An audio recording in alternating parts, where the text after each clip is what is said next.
Morning, guys and gals. Froggy here. This is my '02 Suburban Z71, and those are some shocks I'm going to put on there. It's late. I'm probably only going to have time to put the front shocks on now. It's got about 110,000 miles on it, and it's overdue for shocks. I don't think any of them are leaking, but they just wear out. Even if a shock is not leaking, it can be worn out. So let's jack up the front, pull off the wheels, and see what we got. I'm going under the rear of the front control arms. Oh, let me get down here. I'll show you. See right there? I think that it's a very strong jacking point. Let me look a little bit more.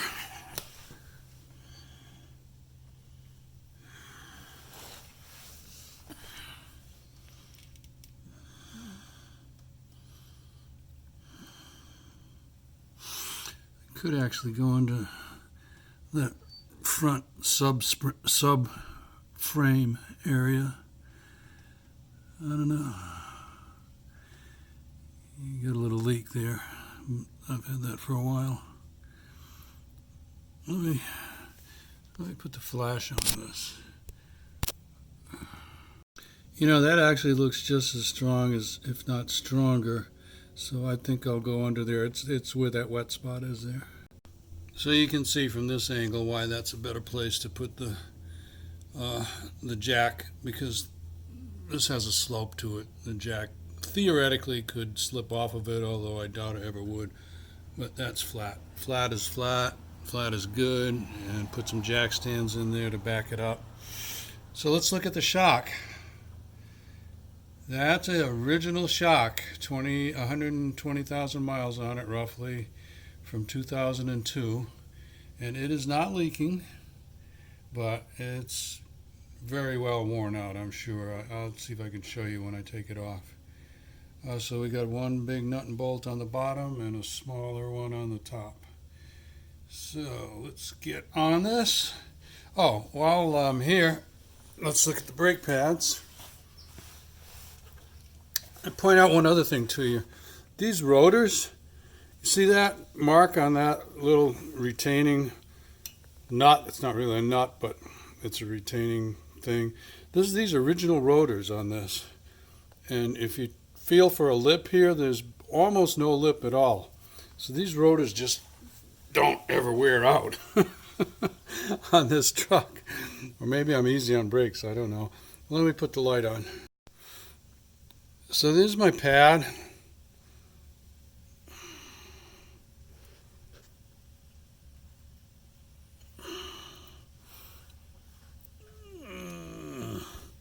Okay. So it's hard to see the difference between the metal backing plate is there and the pad is there. So I've got a good 1/4 inch of pad left on there, and new there may be 5/8 or 9/16. So my pads are okay. I'll check the inside too, but I'm not going to bother showing you that. Always check your pads though. Let me look at the top here. Usually you have to hold the very top of the shock so that the shaft won't turn, and then you get at the nut. On the bottom it's just a nut and a bolt. I'm going to need 2 hands, but I'll set up a little shop light under here and try and prop the camera up so you can see what I'm doing. All right, let's try this. I got a little tripod thing set up there, and I got plenty of room to get my air gun on, and I hope my knee is not going to block the camera. We'll find out. Righty tighty, lefty loosey.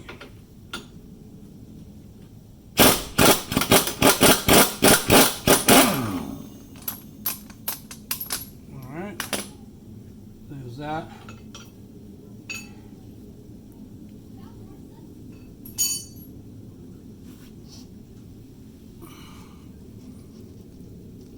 So from the top, there's your top nut there. It's 15 millimeter, and I used an impact tool, so I don't have to hold this top of the shaft from turning. If you don't have an impact tool, you're going to have to put some vice grips on the top of that and then use your wrench to break it loose. I put some penetrating oil. I like this PB Blaster. I'm going to put some links in the comment. I'll pin it to the top so that you can see the tools I use. So that's loose.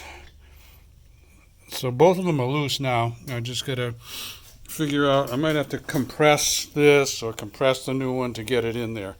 And I got to knock that big bolt out of there. Okay? So what I did is just use my hands here to compress the shock because my suspension is drooped down all the way. So I just have to compress the shock, and I'll be damned if it doesn't have pressure in it. And it was, kind of hard to compress. So this shock, I know it needs replacing, but it was still doing a decent job. Let's see if we can figure out what kind it was when I get it off. I'm going to show you the differences. I don't know who made this shock for Chevrolet in 2002. If anybody knows, put it down in the comments. This was a SR 71, was it? Yeah, a Z71 model, which is supposed to be the quote off-road model of the Suburban. I did actually take it off-road a few times, but it's really too big to be an off-road vehicle. But anyway, I digress.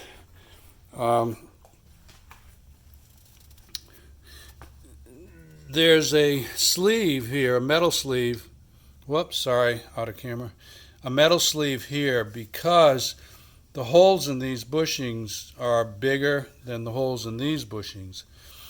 So I don't need to use that metal sleeve. The only reason for it, I think, is because there were bigger holes in the bushings.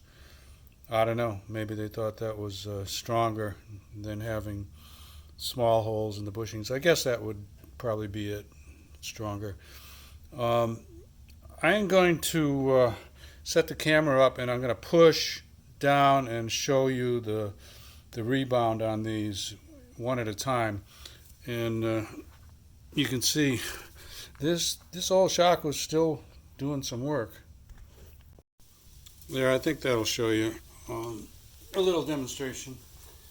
So let me put a glove on. I'll use one glove like Michael Jackson, right? And I think he had white gloves. And let me show you. So here's the old one. Ready? 1, 2, 3, go. I'm putting all my weight on it. I weigh 180. And we'll see it come back up.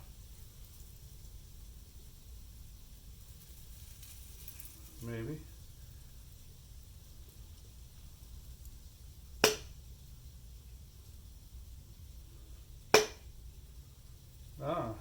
Maybe there's not that much gas pressure left in this. Let's pull it. Alright. I think it was stuck a little bit, but watch how slow it's coming back up. I would say it's almost all the gas pressure is gone out of there. Come on, baby. And a little more. Put it next to this one. It's almost there. Almost. Come on. And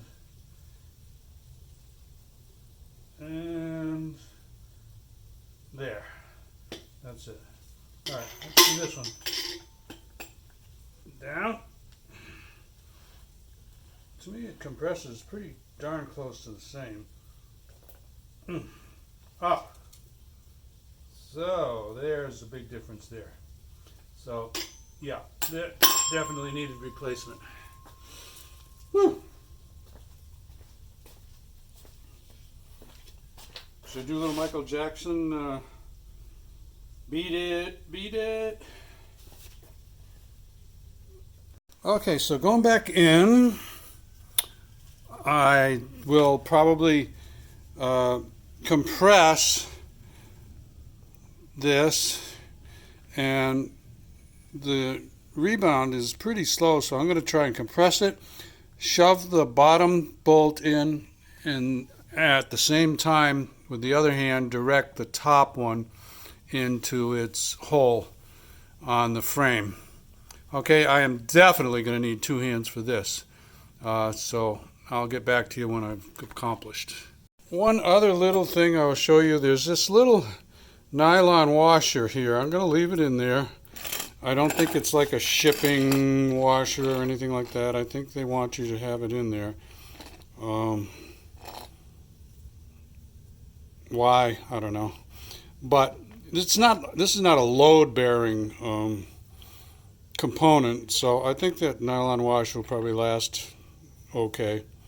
Anyway, I'm just showing that to you. I'm leaving it in there. So self-locking nut, and the one I took off, yeah, it has the three little triangles on it, so that was self-locking also.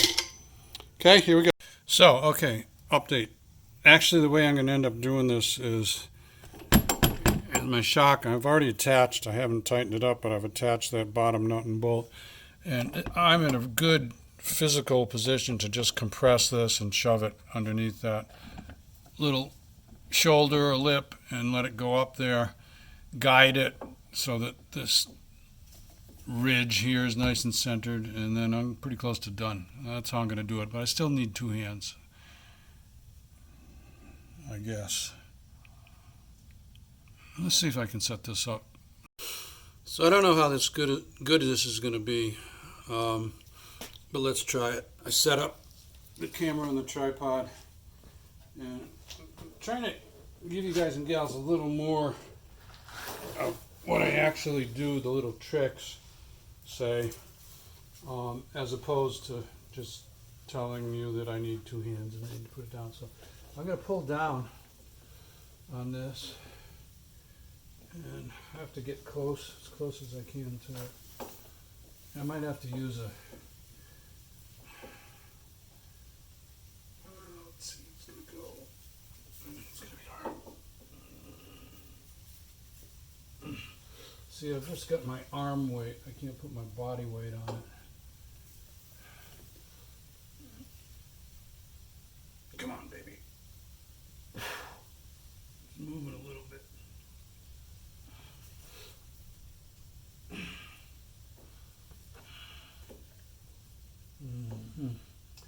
Yeah, it's going to be too hard to compress. Once you get it down, you can kind of hold it in place, but it's the getting it down that's hard.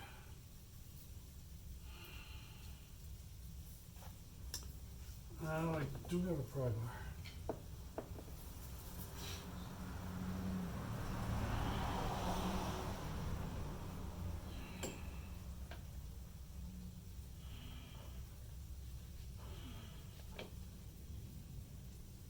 Yeah, all right. I like that so far.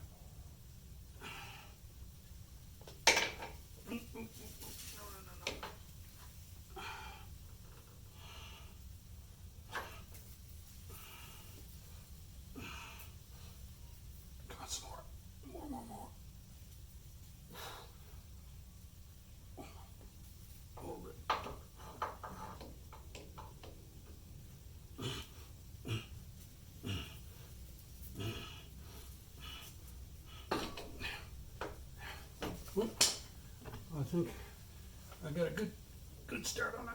Oh, there she goes. There she goes. Come on. Oh. All right. So when it's fully extended, actually it's not touching up there.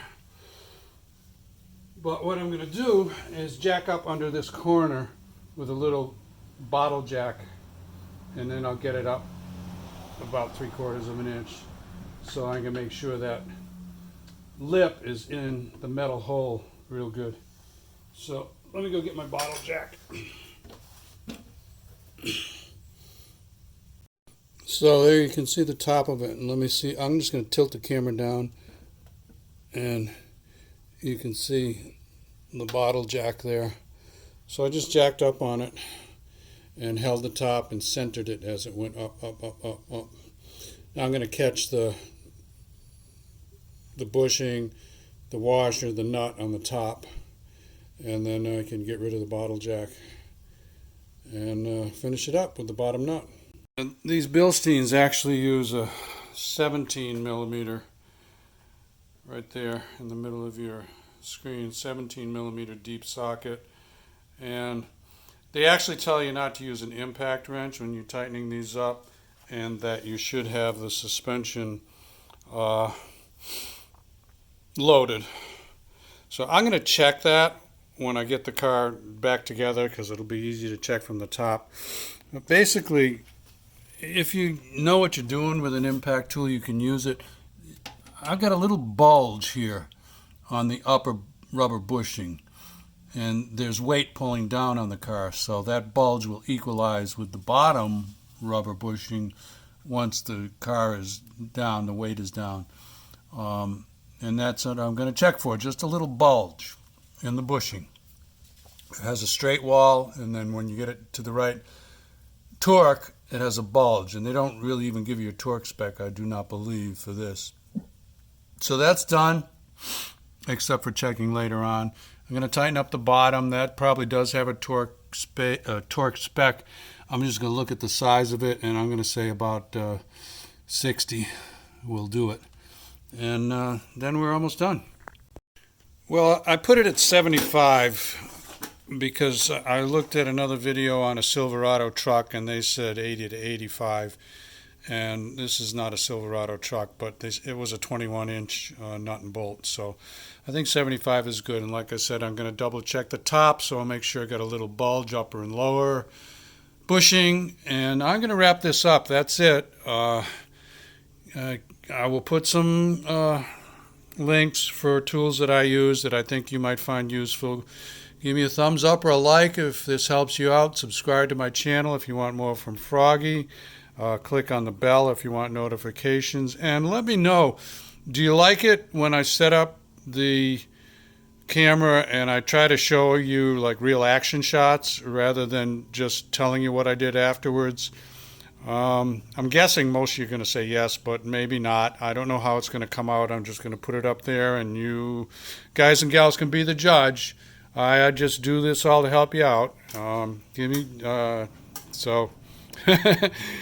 me hell. Give me whatever you want to give me as far as comments. Love you guys and gals. See ya. Bye. Oh, by the way, if you didn't guess, I'm not going to show you the other side because it's rinse, wash, repeat. You know, it's pretty much the same. No major differences that I can think of at all for the other side. Now I got to get this done so I can get to my gym tonight. See ya. Bye.